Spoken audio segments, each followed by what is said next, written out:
Welcome to the first Poet's Voice reading of the season, a season we've secretly subtitled Extreme Expression. And who better to inaugurate that than the two poets who agreed to read for us this evening, C.A. Conrad and Anne Waldman. In reading Waldman's most recent collection, Gossamurmur, and Conrad's latest chapbook, Translucent Salamander, I was reminded of Samuel Beckett's story, Company, in which he writes, to murmur, perhaps even to have a voice, to murmur, what an addition to company that would be. The etymology of murmur includes both softly spoken words and grumbling noises, collective argument, trouble. Our two authors this evening are engaged in actualizing the full range and extremities of that spectrum, from the most intimate and exposed vocables to the resonant rumblings of a collective, what Eileen Miles has called a radical inclusivity.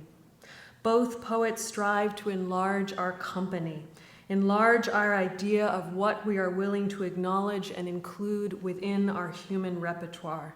And in so doing, they also help to liberate our own genre from its unconscious constraints, renewing the bond between the voice and the body, between performance and protest, re-engaging the audience as a member of the struggle, reminding us of the basic equation, you plus me plus what we make, as Waldman has written. Or as C.A. Conrad has put it in the Book of Frank, I'm here for the show, the man said, looking under Frank's shirt for the door. I'm no theater, Frank said. A line formed. Must he admit them all? And now for the show. Please welcome C.A. Conrad and Anne Waldman.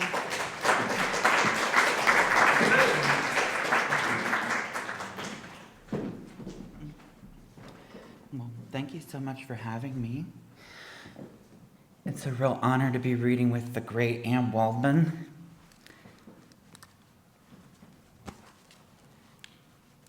Oh, so Christina was telling me that the paint in here in this room was made out of, don't do that, you told me.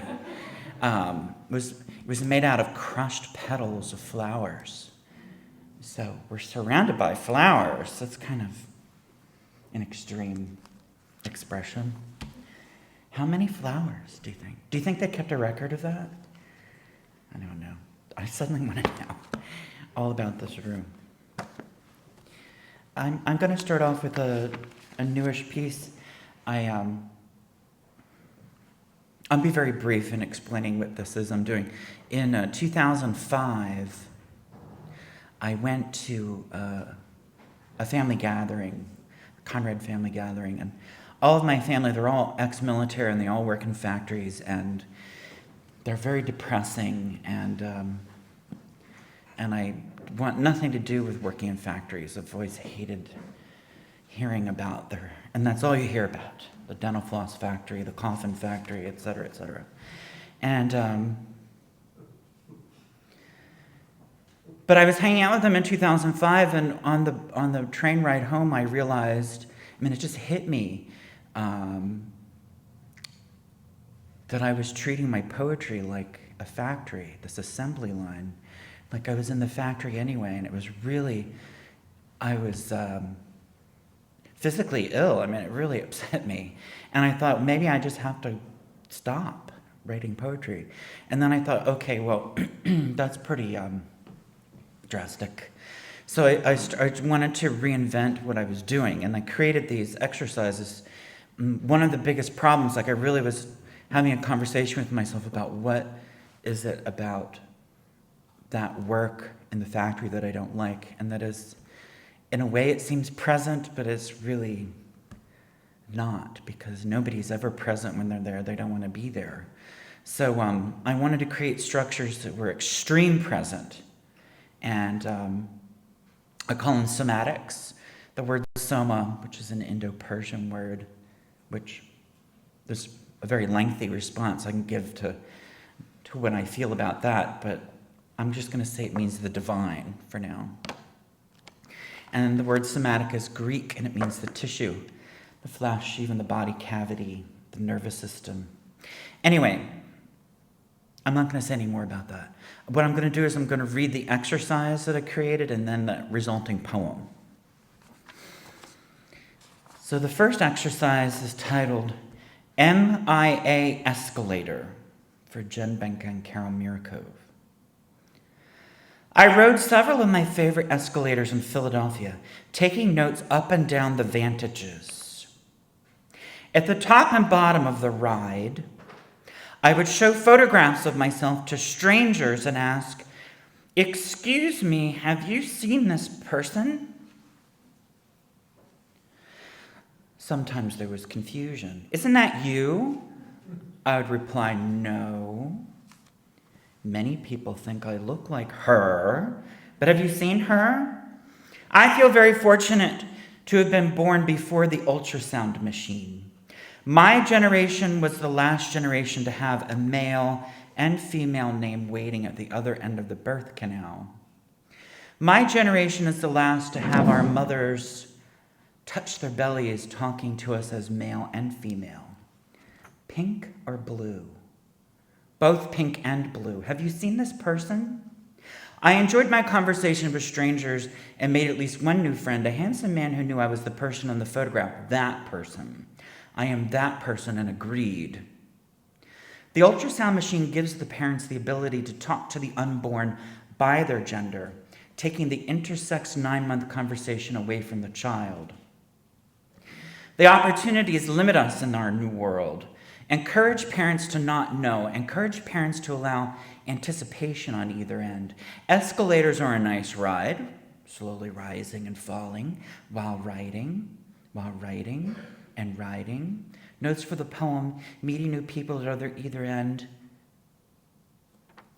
This is the poem that resulted from doing that. And it's called, I Hope I'm Loud When I'm Dead. I have a mannequin for a paperweight. It is difficult to type with such a large paperweight. I reach around lovers late into night typing. From behind, it is impossible to tell which is Virgil. Poetry can be of use. The field of flying bullets the hand reaches through. Loving the aftertaste. Finding a deeper third taste. Many are haunted by human cruelty through the centuries. I am haunted by our actions since breakfast.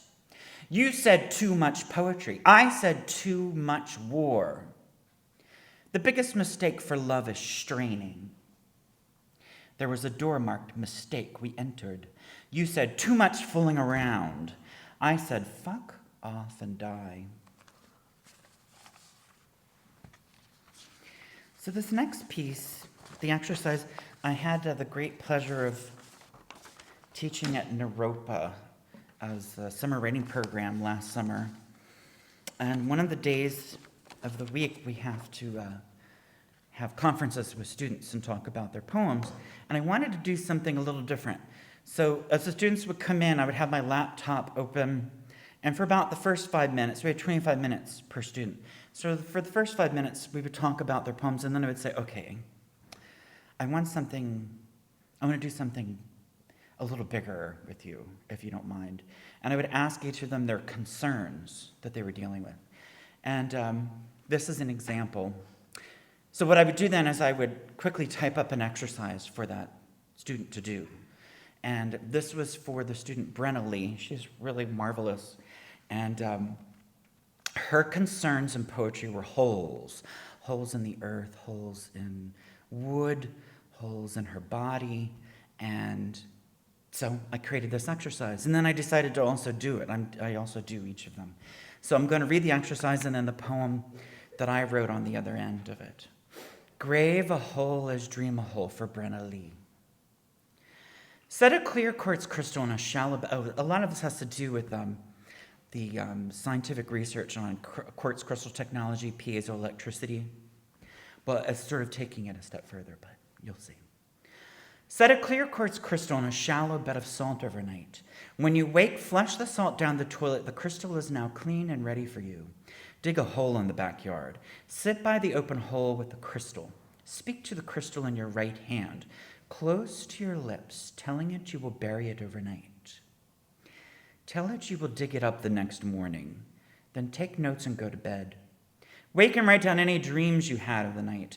Unearth the crystal, hold it in your right hand and ask, what was it like down there? Was it comfortable? Please say. Was it fearful? Please say. Hold the crystal in your left hand and write as fast as you can whatever comes to mind.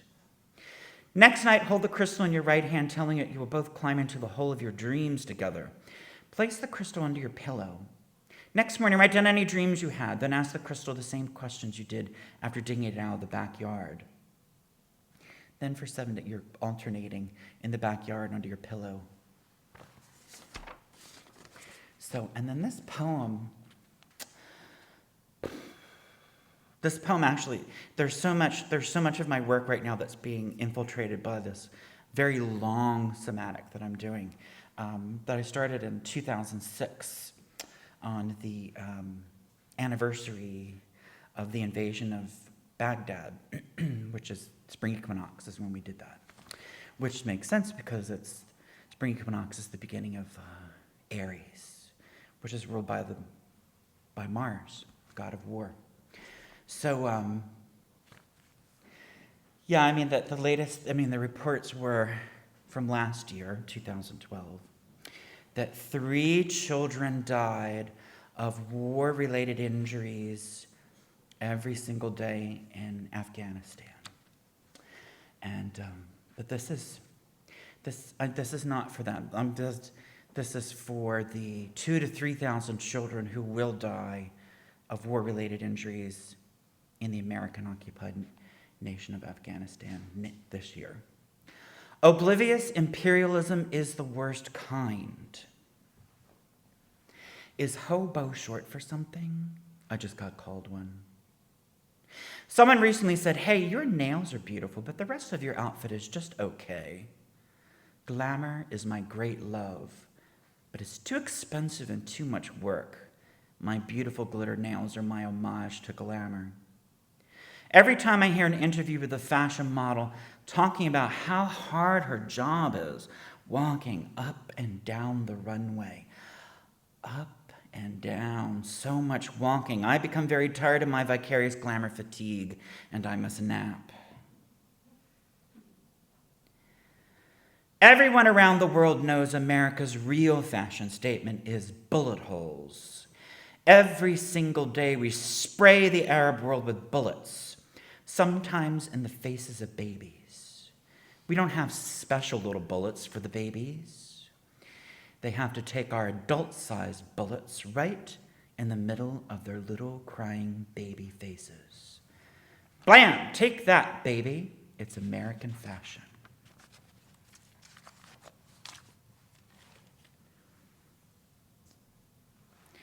I'm going to read a piece from my new book, A Beautiful Marsupial Afternoon. It opens with a piece I did when I visited Emily Dickinson's house. I brought dirt back from the dirt around the trees in the backyard and would smear all over myself and write poems from that. But I don't want to read that one. I thought maybe I should because her desk is here. You think I should? All right. I wasn't going to do it. Should I read the Emily Dickinson piece? Well, I've always been, I grew up in this very impoverished rural part of Pennsylvania, and the library didn't have much, but it did have Emily Dickinson, and I fell in love with her immediately. And, hey, Mitch. And I had my own idea about her. I just felt strength all the time from reading her, and then then the teachers started mentioning her in school, and they just went in the opposite direction, that she was this sort of wilting, freakish lily, and I just thought that can't be possible, right? Don't you think that's ridiculous? I mean, to have centuries of poetry walk up to this woman's door, and then she discards it for something brand new. So I'm going to read the exercise first. It's called Anoint Thyself, for John Coletti and Just Minds. Visit the home of a deceased poet you admire and bring some natural thing back with you. I went to Emily Dickinson's house the day after a reading event with my friend Susie Timmons. I scraped dirt from the foot of huge trees in the backyard into a little pot. We then drove into the woods where we found miniature pears, apples, and cherries to eat. I meditated in the arms of an oak tree with a pot of Emily's dirt, waking to the flutter of a red cardinal on a branch a foot or so from my face, staring, showing me his little tongue. When I returned to Philadelphia, I didn't shower for 3 days, then rubbed Emily's dirt all over my body, kneaded her rich Massachusetts soil deeply in my flesh, then put on my clothes and went out into the world. Every once in a while, I stuck my nose inside the neck of my shirt to inhale her delicious, sweet earth covering me. I felt re-virginized through the ceremony of my senses. I could feel her power tell me these are the ways to walk and speak and shift each glance into total concentration for maximum usage of our little allotment of time on a planet. So the exercises in the book are on black paper, and then the resulting poems are on white. And this is the resulting poem. I wanted to start the book off with Emily, sort of a Isis high priestess. She's always putting the dead back together again, right? Emily Dickinson came to Earth, and then she left. Your sweaty party dress and my sweaty party dress lasted a few minutes until the tomato was gone. Someday they will disambiguate you, but not while I'm around. Our species won, Emily. We won. It feels so good to be winning. Oh, the flame of victory, pass it around. It never goes out. Dinosaurs ruled Massachusetts. Dinosaurs fucking and laying eggs in Amherst, Boston, Mount Holyoke. Then you appeared, high priestess, pulling it out of the goddamn garden with both hands. You, Emily, remembered the first time comprehending a struck match can spread a flame. It feels good to win this fair and square.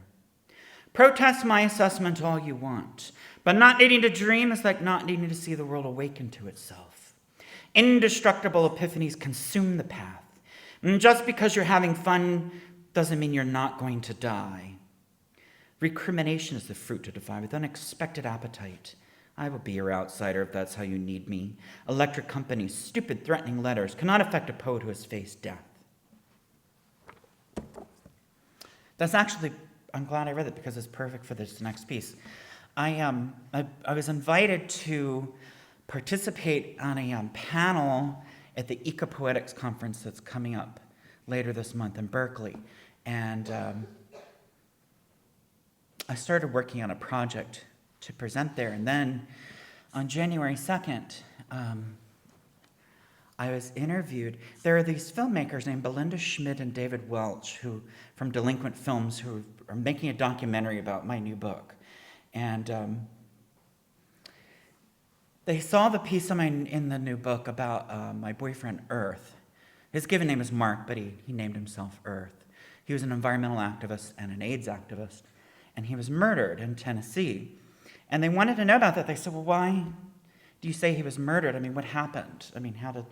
And I told them everything I knew, but they just didn't think I think they thought I was crazy, that I was incapable of understanding that it was a suicide. It just didn't make sense to them. They're from New Zealand. I guess in New Zealand they follow up on murders. Anyway, I'm not going to read the exercise. It's very long. I was having a hard time writing the exercise, so I created it as a letter to Eileen Miles, who's somebody I've been talking to about this. It's so strange. It happened about a dozen years ago. He called me on the phone, and so it's this queer community in Tennessee, where it's an artistic, spiritual community for queer people. And he was down there for a while, and he was really enjoying it. And he called me up, and we were talking, and he told me about the flower gardens, the compost, making handmade miso, all these sort of things. And then he told me about a cave that he had discovered on the side of the mountain where he went to meditate every morning before tending the gardens. And I was making arrangements to come down and visit. And then 3 days later, I think it's about 3 days later, he was dead. And I was told it was a suicide. And it didn't make any sense to me. And then his brother, who is his identical twin brother, actually, showed me the coroner's report. And there's no way that it could be a suicide. So anyway, the filmmakers just thought that this was nuts, that somebody would actually be murdered. And they spoke to the sheriff's office in Tennessee, and as I predicted, the sheriff said, "Oh no, this is just a suicide, just no story here, just chill out." Then they contacted the coroner, and the coroner corroborated every detail, every single detail, that he was bound and gagged, hogtied actually, beaten, tortured, covered in gasoline, and burned to death. And it's so hard to believe that all these years later, because of my poems, that's so weird, because of my poems, there's now going to be an investigation because they're going to interview the coroner and then take it to the FBI finally. So what I did was I've been in Philadelphia visiting all the places he and I used to visit and hang out, and all this. We used to plant seeds along riverbanks, and then I also for a week would investigate every single ingredient I put into my body. This January 1st was my 25th anniversary of being vegetarian, and I wanted to look at everything. What does a sesame seed look like when it's a plant in a field with other sesame seed plants? And so that was actually very lovely to do that. So I'm going to read the resulting poem from doing that. It's I didn't think it would be ready for today, but I think it is. There's some scribbles on here, but anyway, the title is Ariana Range Showed Me the World's First Guidebook Was a 12th Century Guide for Pilgrims. This is my refrigerator I won on an American game show. Once in a while, I find myself looking forward instead of back. Hearing all dreamers talk at once sends me into the lower organs. I type your name on the computer, delete it, type it again, different each time. Before I met you, my favorite color was green light. Now I serve poetry to serve you. Now I am famished for peace. Now I watch a 90-year-old movie to witness dead people talking, singing, riding horses. Walking the border of sleep to find you. Dreaming around the circumference of a hole in the ground. The bravest thing sometimes is how the morning is greeted. Fight for the money or fight for the soul, the saying goes. But another goal is to fight for neither. Drip, drip, drip, the soul of money. The loneliness of staying too long in a gentrified neighborhood. Tension of real things that seem unreal. A door left open in the skull as a way out, as a tyranny to let flow through the wires in the wall. Half the brain, half the morning kept a secret from the cooling engine of the dream. There is no job harder than setting eyes in sockets to see right. Most of your friends called you a suicide, my dear man, but I know saying I will always love you is a currency worth the length of my time here. How to Ruin the Child is chapter 1 of my new book, How to Ruin the Adult.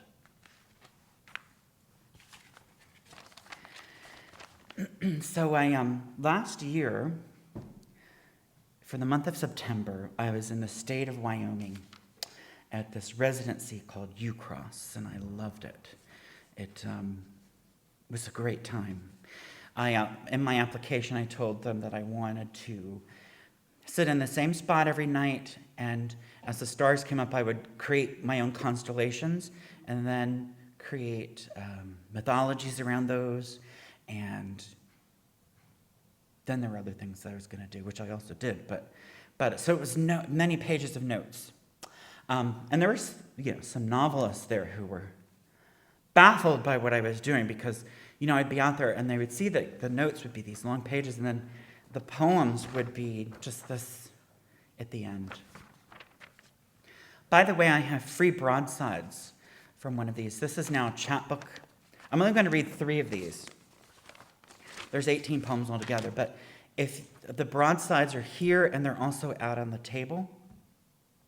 And at the bottom is the website where you can go to find the whole chapter. You can download the whole thing for free. one of the things that I really enjoyed, I wanted to create a whole space for editing and something new. They bring your lunch to you at this place, which is just bizarre, but I loved it. And so I would take the fruit out of the bag at noon, and I would set the fruit on the floor, and I put my laptop next to the fruit on the floor, and I would play a track from Cathedral City, which is this brilliant CD by Missy Mazzulli. She's this composer that's incredible. Her band is called Victoire. And I was doing all this reading about water molecule absorption of sound. And fruit, most fruit is about 95% water. So I would have the fruit and the laptop on the floor and then cover them both up with a basket and then blankets and towels and pillows and a comforter. And then play it as loud as I could in there and then to infuse the fruit with her song.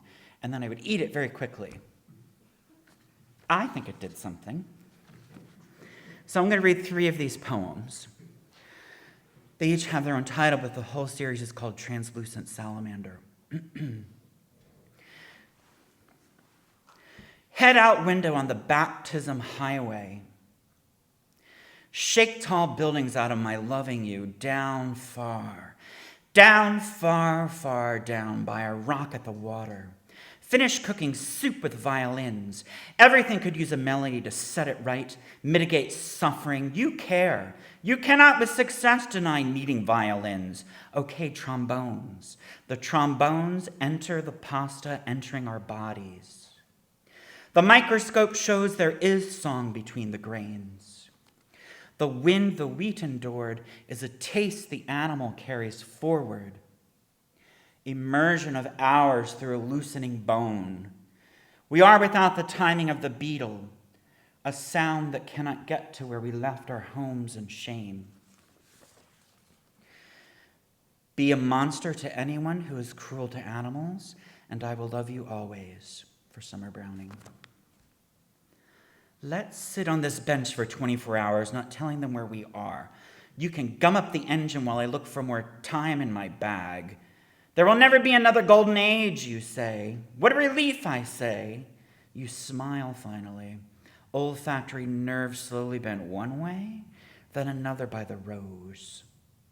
Give me this planet as a friend, and I will show you how we have always been wrong to fear fire, earth, air, and water. Giants have come and gone, and now there are translucent salamanders, arms held out where our friends can hear us.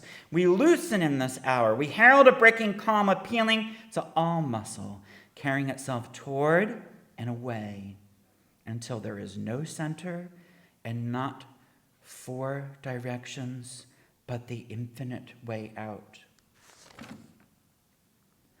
My Oregon box of glass bottles, pillows, and music. Hi, it's me. Don't listen to them. I didn't die. Join me upright at the singe marks where the cremation didn't take. I hate coffee, but I just survive, so let me have some tossed high in the branches of the miracle. Middle age could be 25, you just don't know. Only love can interrupt the waiting. Someone culled a file of people looking for you. Don't be such a coward. Our research proves you're a perfect match. Pull muscle layer over skeleton, then skin. All the hearts are defective. It's a punishing road of sorrow. Label says, try not to wilt in the sun. Each of us has gunpowder and a secret organ. My therapist says, learn to live with it. I say, learn to fucking eradicate it. My clairaudient friend, these ghosts are here for your ears. At this very moment, there are 54 million people on Earth who will die over the next 12 months. Some of them tonight. Be careful out there. I'm going to end by reading a selection from the Book of Frank. And I just found out a couple of days ago that from my publisher, Wave Books, that there are a group of poets in Sweden who are translating it into Swedish. That makes me very happy. And the poets Roman Lujan and Jen Hoffer just finished translating it into Spanish. So I'm very excited about that.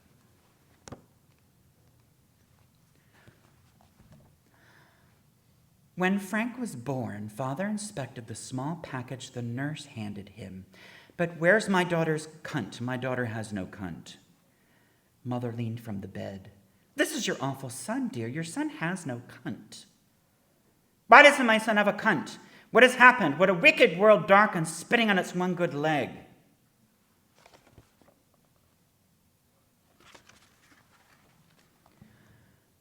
Frank hated the 9 miscarriages kept in jars of formaldehyde. Mother burped each one, spooned peas against the glass. She rocked them all at once in her arms, no room for Frank. You are too big for a jar, my child. You will betray me the rest of your life.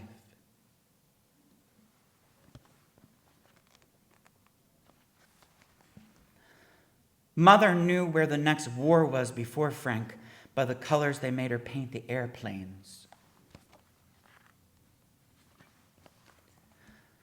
Father was drunk and yelling, and rule number 9, everybody dies. Upon hearing rule number 9, Frank suddenly forgot all other rules. Frank grew crows for hands. It was a difficult childhood. At dinner during prayer, his crows flapped excited in the name of the Lord. Frank, keep still, Mother hollered. Did you wash your crows? Did you wash your filthy, stinking crows? When Father died, Frank was found straddling him, his crows picking the 7 gold fillings.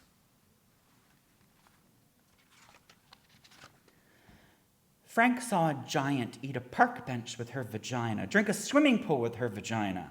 I saw her swallow the baby and spit out the crib, Frank said. He tiptoed past a snoring uterus one night and heard a few familiar voices cry out.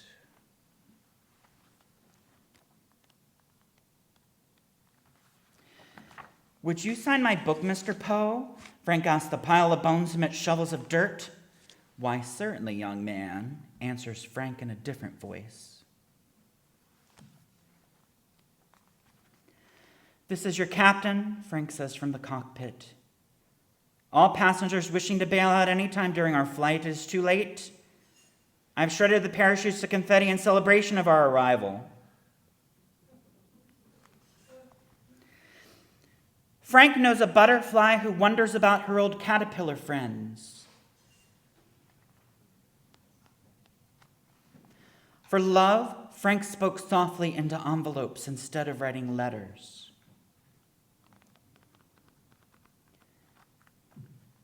I'm here for the show, the man said, looking under Frank's shirt for the door. I'm no theater, Frank said. A line formed. Must he admit them all? Many had umbrellas. A blind woman waited with her dog. It's going to be a great show, someone said, but when's he going to let us in? Frank's tears began to fall. Someone ripped his doors open. They filled him for an hour. At the party, everyone traced fingers on their bodies where they preferred to have cancer if they had to have cancer. The host asked Frank where he would like to have his. What a question, Frank said. I'd like my cancer right here, and traced a circle on the host instead.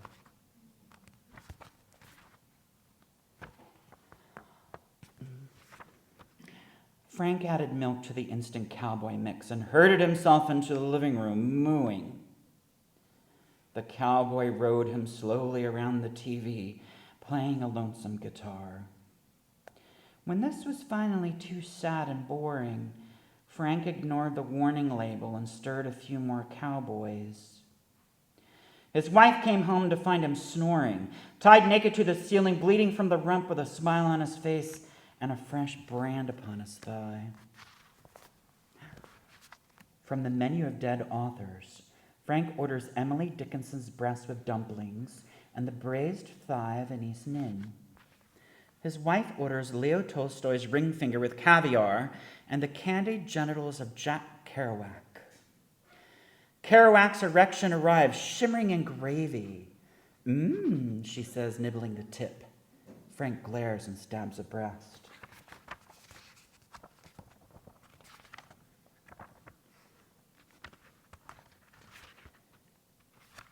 At the doctor's request, Frank stopped shaving the chair.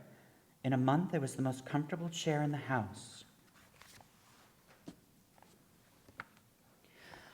Frank hands the cowboy a wad of tissues. These contain semen I produced when thinking of you. The cowboy sniffs them and smiles. Thanks, Frank. I'll put them with the others.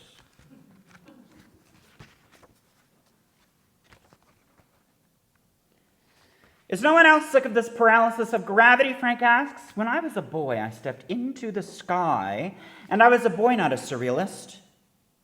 Part of the dream is that you accept your waking life as part of the dream. Pig says to Frank, this fence keeps you in your world. Frank says to Pig, this fence keeps you in your world. Pig says to Frank, this fence keeps you in your world. Frank says to Pig, this fence keeps you in your world. Pig says to Frank, this fence keeps you in your world. Thank you for having me.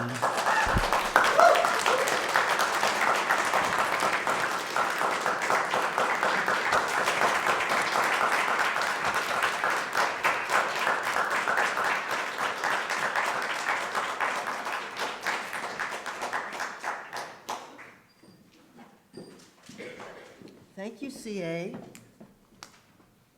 Thank you. Wonderful to be here and in this terrific company. Great to see friends here, Jory and Bill and many others. So I'm going to begin with some parts of the Iovis Trilogy, which is a long project. And I think I will just skip around here and then work into a little bit of the new book, which isn't quite out yet, the Gossamurmur, an allegory, another long poem, and then maybe end with some of the manatee.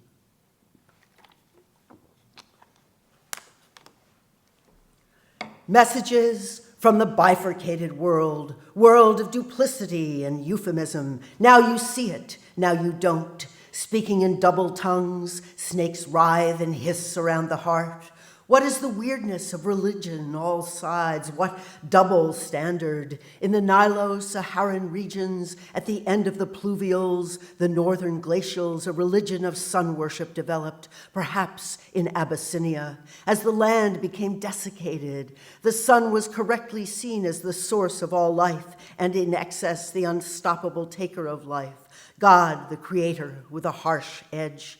The enviro-truth was associated with the sun in the heaven above, and by analogy was instituted in Sun King leadership. It spread down the Nile and later into the Semitic male monotheisms. It retained a predominant magic which had to do with weather and social control. It was definitely concerned with immortality and devised vivid scenes of sacrifice for the transcendent Abraham. Magicians became priests in their institutionalized forms. Priests became corrupt and perverted the magic, binding with briars our joys and desires. Thugs donned the priest's mantle, yet the desert remained the central zone for potential enlightenment, even as metaphor. Hear them, hear the souls crying in the wilderness, a place devoid of beasts and plant life.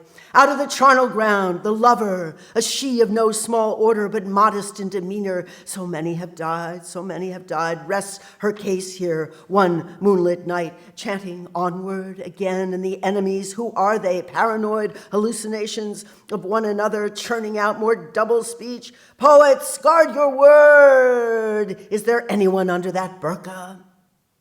If I had people in here, I'd want to know someone was looking too, Danny Nolan said. Danny Nolan has nightmares now, waking up screaming about the job sometimes. Friends from the past who have died visit him, like the old friend whose name he will not speak because of a belief that the name now belongs only to the soul. In the dream, the friend takes him into a strange room and shows him actual items that Mr. Nolan has seen recovered from the World Trade Center. Things like African artifacts. This place is playing tricks on me, I guess. Snake, wrestler, Afra, Haza, singing Galbi. A bar at the Folie Bergère, I met a man who killed a man, scattered fierce tea storms, and all projected phenomena are upon them, show his stuff never will it be a he who is not initiated into these ceremonies. He will be as a dead man in sultry darkness, if otherwise not hold entire human together. That's my job, even stumbling all colors makes my voice falter, poetry like with my clothes basket holding the instruments of this rite.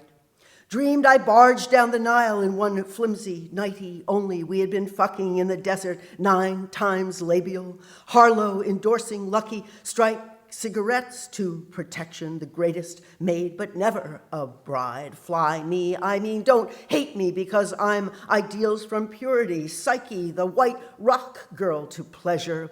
Jean suffered a terrible fire which destroyed the triggers for beautiful, always a bride's. How many change my maiden form, broad? Does she or doesn't mother in the world for the Red Cross? Even books, magazine of the ancients speak of them. And doubt, did I doubt? What did I doubt? Stan Brakhage sees angels in the breaking. He's filming light. William Blake encodes a mind so diluted that it creates a universe it can no longer control. Light rays become glories you can't control. Imagination freezes, then leaps for the light. What need control? The weak do, and they do posture and rule with their dangerous toys. Abruach, an Arab word for the ever-confident state of humanity, rests on the notebook page tonight. What is communication? What is propaganda? Why is a choice not indeterminate? What is the arrogance of armies? What is the arrogance of an Anglophone empire? How does it dare? Why is the epikos a repository for your mind out of all the possibilities? What does your mitochondria whisper to you in the trenches of night? The Abbasid caliphs of Baghdad sponsored a translation of the whole corpus of Greek philosophy into Arabic in the 9th and 10th centuries, fighting a ban by the Christian emperors. Ferdinand and Isabella expelled the Jews and Moors in 1492 in the New World. Doubt, did I doubt? Did I doubt what? Did I doubt a circle or a cloud or a raw mix camera in the trees? What did the Pleistocene say about the notion of Pleistocene? Am I one of those? Was what the Pleistocene said. No such think pursuit as just, no such problem as just what you make of it individually with your compromised ethics and rehabilitation plan, not your quaint Victorian Pleistocene trying to walk a straight line. Rhetorical devices being as shards are, as middens are, the Cold War gestures still coming, freezing us half to death as rhetoric is. Did I not doubt that this work would scar the Western world with its half to death, with its half to world, with its rhetoric, with its relics? But what is just? What is doubt? The day before the movie rehearsal and shoot, day before the funeral, day before the self-immolating attack when incendiary meant simply hot, and you could say it about a lover if you were so inclined, the day before the discotheque folded, bombed in Bali, the day before so many suffered, and you could make something North American about it, including all the continents that would keep a Polaris missile out of their midst. And then it all comes back to you, opposite me, leaning over your instrument of power, and that instrument would record an inquisitive face. Why am I daring to show my face? Not Cleopatra's face, not Emperor Hirohito's, not an Agrippa at the control, not the face of a tyrant or a super errant knight. And you might ask about threads and stitches, and you might inquire about buttons and harnesses, about exigencies of destroying proof, about all the colors matching out of the time warp and onto the street where you stood waiting for the shutter to snap, shouting, hold, hold, and then it was your face that was always needed, your face which was always with me, and it could hold anything it wanted. An unforced perspective, lunar calendar, way of thinking as spectator to the spectacle. Direction implies a vector.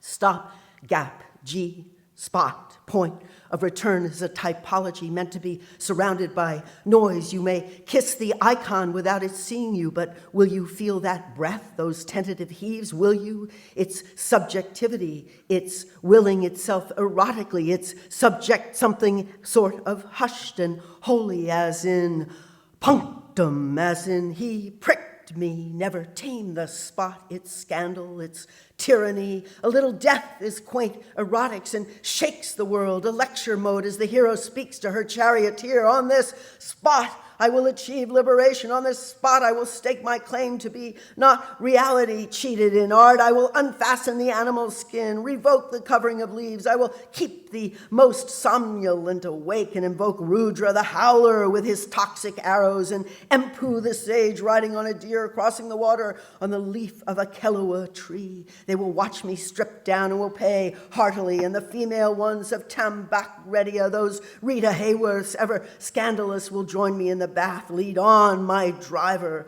lead on. Cape Canaveral is the coast from which to decimate these mudras, torrid tableaux vivants, strolling against a backdrop of missiles, trajectories, ever on alert.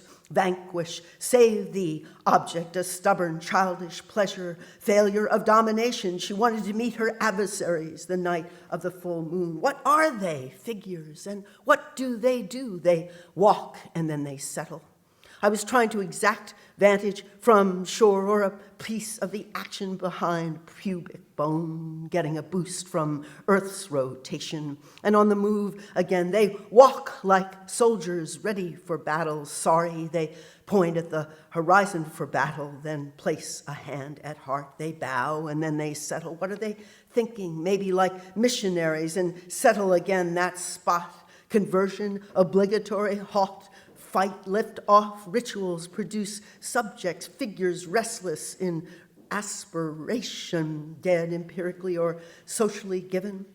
For Saturn, a body owes its life to another. G-spot, a body targets itself as double bind. Something is lowered but never degraded. Come again, Jupiter. Come, and mate, demate device is activated, and she is swimming toward me now, wireless as testifying witness. Jury out on planet wave, bearing her naked breast, not quite mermaid in her climate change, and the 11-story device removes the orbiter on a 747, usually around midnight when the winds are most calm and we can't sleep. Most lovely like this, Polaris, Thori, Atlas, recited with official punctuation and click of heels, the language of, oh, those dead old weaponry warriors, oh, give it up, another kind of game, quaint erotics, hand in hand we walk down Missile Row, a love affair which is in pure Keplerian orbit and an erogenous zone surrounding the urethra. She is amused and he keeps naming Stratofortress, Hustler, Banshee, Hercules, Phantom, Stargazer. Demon, she grabs you, puncture me, G-spot. Gong, gong, gong, gong, gong, gong, gong, gong, gong, gong, gong, gong, gong, gong, gong, gong, gong, gong, gong. Go there often, bottoms up, strip joint just down the road, wonder stories behind the stories in subtext, hard scrabble lives. Can't just be seedy need in bead of needy eye, and that need compare with strippers' lives in Thailand's red-lit Patpong district. Oh, take me back, time back. Radio document these native sex trade has its own needs, need not be seedy need, and no one is ever all about the money. Just a waitress, tits and naked flair. I like to dance those eyes and me, how much I like to repeat that. I like to slow tonight, it's anything you want. Denizens of place, and one ancient transvestite, Barbara Bush, far from home. Oh, and you have to wonder, not being a true Barbara Bush, what is the fancy or fantasy of travesty, a chest of falsies like multi-tit Gorgon. Oh, Barbara, you fucking racist. Sailors from the space station, cars crash against each other in the broad light, play the anthem there and wake up. Little Susie, one guy comes in late, blind, but tells the waiter he feels the grind in sound. He said, sound in a funny way, just the way you might say, sorry. And he turns to me, body parts, what do they signify? born in a blast 12 billion years ago. Geology's membrane taut and ready. G-spot that is elusive like eclipse. G-spot that intimidates the doctor. Genie trapped in the bottle presses on as genome does, resolute, stippled of need. And her body parts, what do they mean and say to us? Dick Cheney did not serve. Dennis Hatzert did not serve. Tom DeLay did not serve. Roy Blunt did not serve, did not serve, did not serve. Bill Frist did not serve. Mitch McConnell did not serve. Rick Santorum did not serve. Trent Locke did not serve, did not serve, did not serve. And John Ashcroft did not serve. Jeb Bush did not serve. Karl Rove did not serve, did not serve, did not serve. Saxy Chambliss did not serve. Paul Wolfowitz did not serve. Richard Pearl did not serve. Elliot Abrams did not serve, did not serve, did not serve. Newt Gingrich did not serve, did not serve, did not serve. And George W. Bush failed to complete his 6-year National Guard, got assigned to Alabama so he could campaign for family friend, running for U.S. Senate, failed to show up for required medical exam, disappeared from duty, did not serve, did not serve, did not serve. John McCain, he did serve. John McCain, he did serve. Silver Star, Bronze Star, Legion of Merit, did serve, did serve, did serve, did serve, did serve, did serve. Rudy Giuliani did not serve. George Pataki did not serve. Spencer Abraham did not serve. Lindsey Graham did not serve. And Arnold Schwarzenegger, AWOL from Austrian Army, did not serve, did not serve. And John Kerry, he did serve. John Kerry, he did serve. And Barack Obama, our commander-in-chief, did not serve, did not serve. He will serve, he will serve, he will serve. Maybe he will serve, he will serve. Anne Waldman did not serve, Anne Waldman did not serve. History as an act of poetry, and without regulation, risk, and without poetry, risk, but no risk without no poetry might be what she's singing herself to sleep with if they don't listen to this prophecy. The koan as public cause of enormous unknown, the koan as stealth war, as shadow war, but I say this is my parallel governance and the scalpel approach first in from a Muslim city and holding a recent document from Palestine, another from the birthplace of the Queen of Sheba, robotic drones everywhere. Havrana as the crowning glory of Iran, a long hymn in the cult of the dead. It's a power that makes running water gush from the streams, plants sprout from soil, winds blow the clouds, and women come to birth. Orientate me to this excluded knowledge I won't occlude, still designing a new celestial mappa mundi, wanting to shift the discourse toward another shore. The charge includes climate change, crossing kin with mental acumen in other space-time worlds. How many robots love the sweetness? How many robots have that sweetness in their eye? Can you tell me, Miss Anne, please, about the rural policies of Franklin Delano Roosevelt? Do I abandon the book as the ultimate horizon, the tilling of fields, although I cannot easily sing of pastures, farms, and commanders, but rather how each woman constructs a libretto, bringing her to glory or grief. The dead send false dreams up to the sky, and these are now alive for whom life palpitates. Pray not leave by this gate of delusion. Problem not solving! Problem not solving! Standing in front of the canaletto of Venice's ghetto, the ghetto vecchio. The word for foundry, contemplating those arms and harms. And metal was cast in the dream of the ghetto, and metal was forged for cannons. 1390 in Ur and Pre, and nightmare of ghetto and laboratory of ghetto, a metal mentality, for it takes a long arm, a long arm, along, hatching this mentality of force, of problem not solving your ghetto, and in the name of decree, and forging a metal mentality with harming arms, and where you can live under a low ceiling, where you can live and problem problem not solving, 5,000 in a crammed room, undream it now, your nightmare. You're not allowed into the light of other campos and canals, your arms held in not being able to reach out across a map, a city divided, and problem not solving, undream, the nightmare of ghetto, or problem not solving, your nightmare of ghetto, of time of this ghetto. You want to stretch your human fleshly arms outside the walls towards campos and canals. You want to stretch your rare fleshly arms out of here, reach out of harm's way towards campos and canals.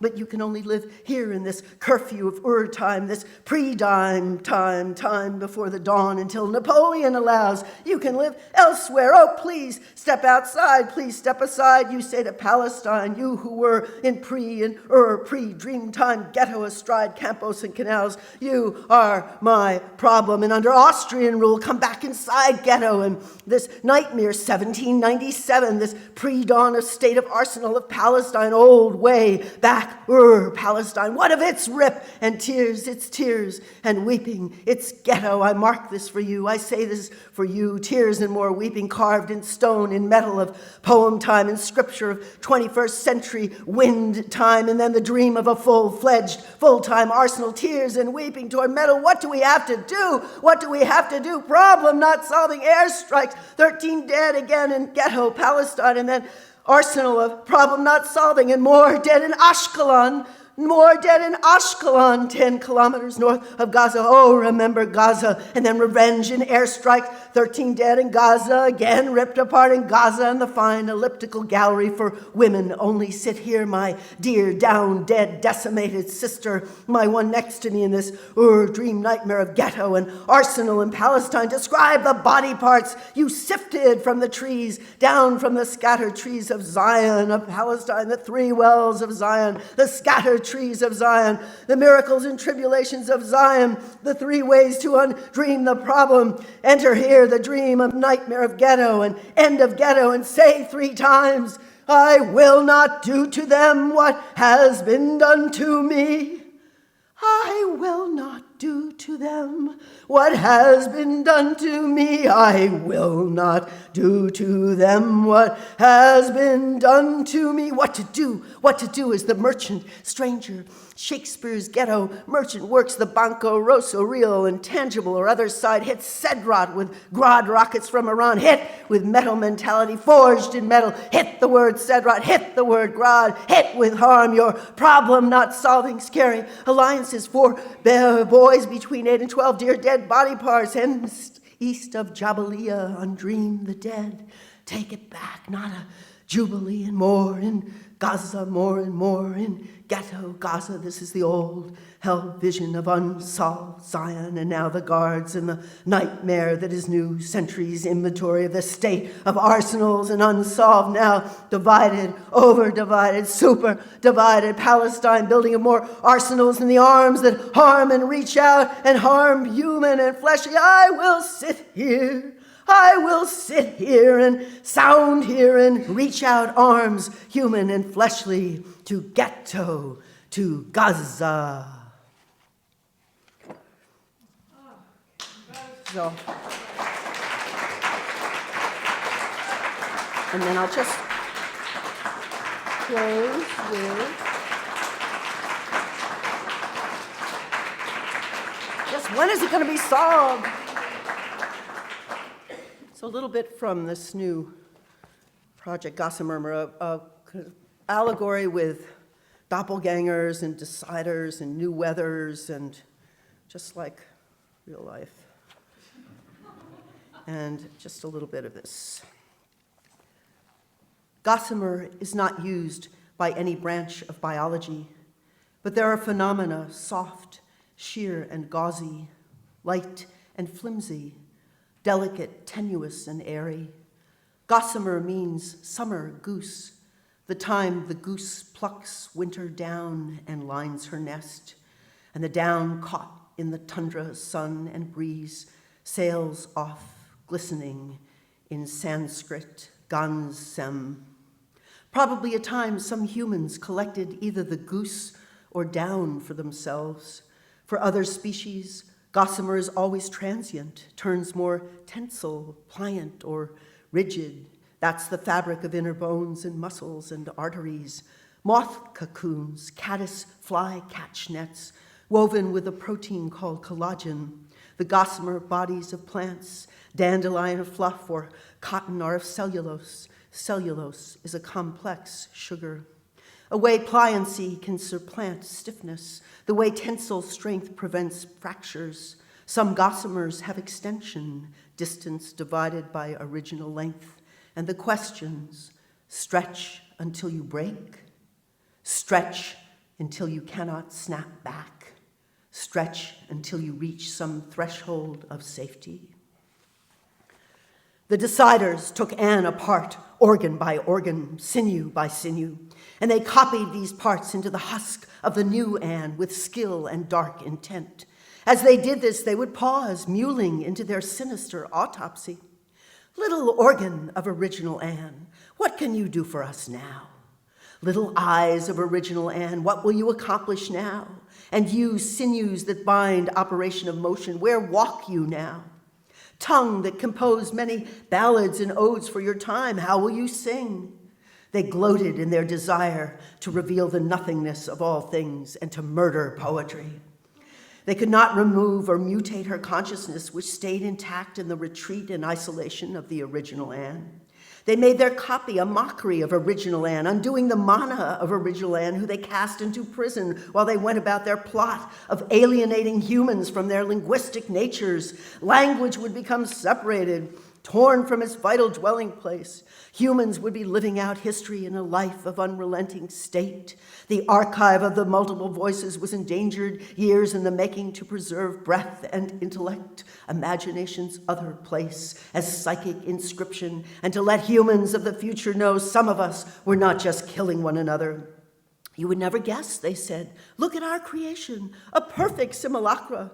And they looked to a time of acquiescence where the populace would be silenced, where the attention span of humans, ever waning, would ride the waves of mediocrats and hear tell endlessly, monotonously, the slow drip of the undulating fortunes of celebrity worlds and become even more accustomed and inured to the beat and thrum of war and more in lockdown and more in lockdown. There was a decider of the fifth rank of the state of rectilinear space as it applies to a subject's metabolism, decider of how many gold stars on a bonnet. Or for one entering the room of major decision-making, feeling diminished, there was a decider sitting behind a massive desk of protocol and power, facing windows of gray light in sad, anemic offices over which more deciders preside. Deciders of who leaves or stays, who gets laid off, who must be demoted, who closes rank. It was not a happy world. And it goes on, and there's a whole rescue of the archive, and it has to be taken to the tundra, to a sort of diamond vault, and the doppelganger Anne has to reclaim her. She wakes them up through some kind of poetry invocation. It just goes on and travels to Heian, Japan, and Morocco and various places, and then comes at rest on the sort of a bed underneath the tundra.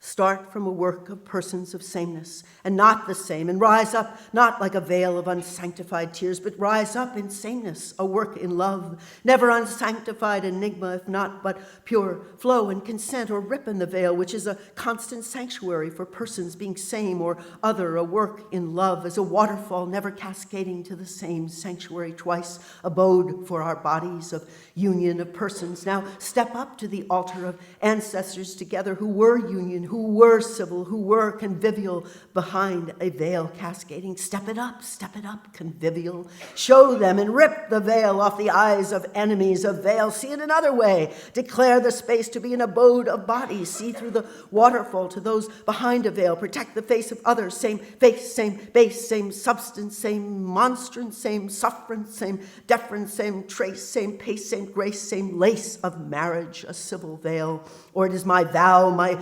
vowels and vocables to be this same, which is never that same one in gender constructed, eros faced, I do, you too, I do. We are never the same in same-sex love, but law is civil and protects the abode of bodies. Say it, law is civil and protects the abode of poetry, and law is civil and protects the is civilized, is civilians, is not chilling. Gone is the time of boundaries of veils or tears or borderlines of separating cascades of enigmas and hiddenness. Gone is that chilling time that does not witness the desire to be seen as witness of this union beyond a boundary, same or reciprocal. It is over, gone, gone and done with that violet time, time over of hiding the shape of a bed, the shape of a clearing in a forest where you lie down below tundra, come together on a dark and ancient mossy bed and wed and secluded spot you come to again, come again, bed and wed you a former hiding and sorrow, and lie down and come together and making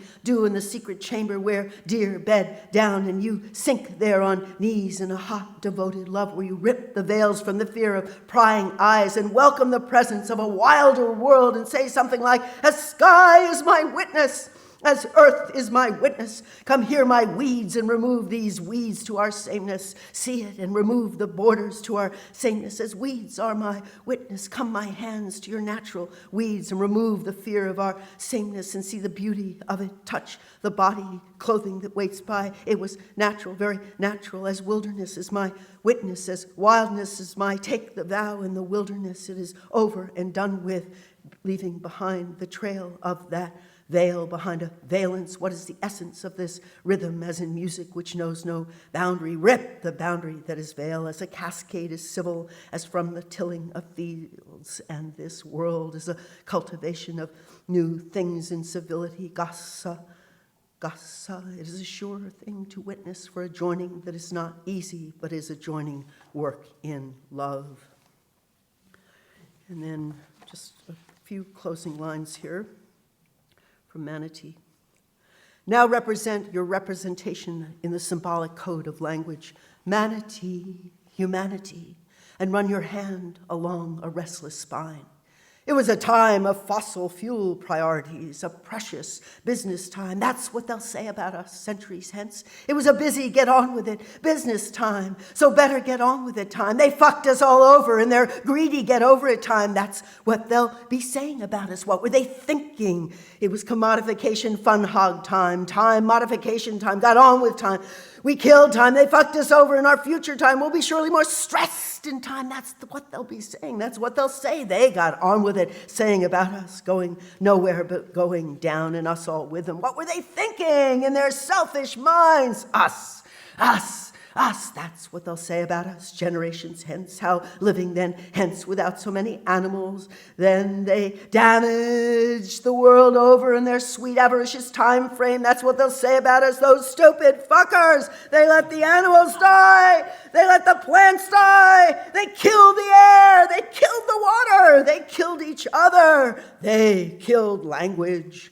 Humdrum Paleolithic, where we could talk in sweet time notches. Well, that's over. Where the fuck did that ever evolve to?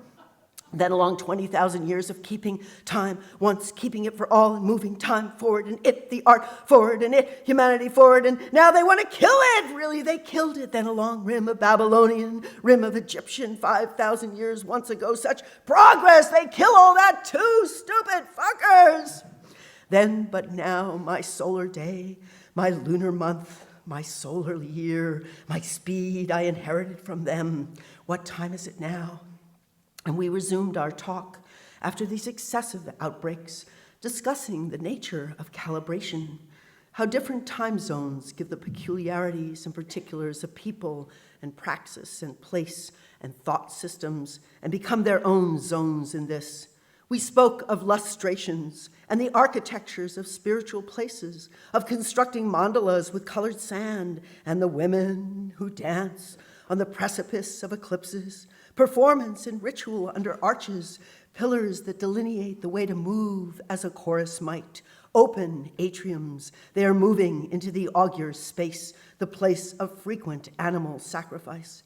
We're mere sidereal time, 2 passages of the mean sun time, he cautioned, and that is relative. Both, he cautioned further, it's quite unconscionably relative. That doesn't explain, I protested, the way we brutalize time.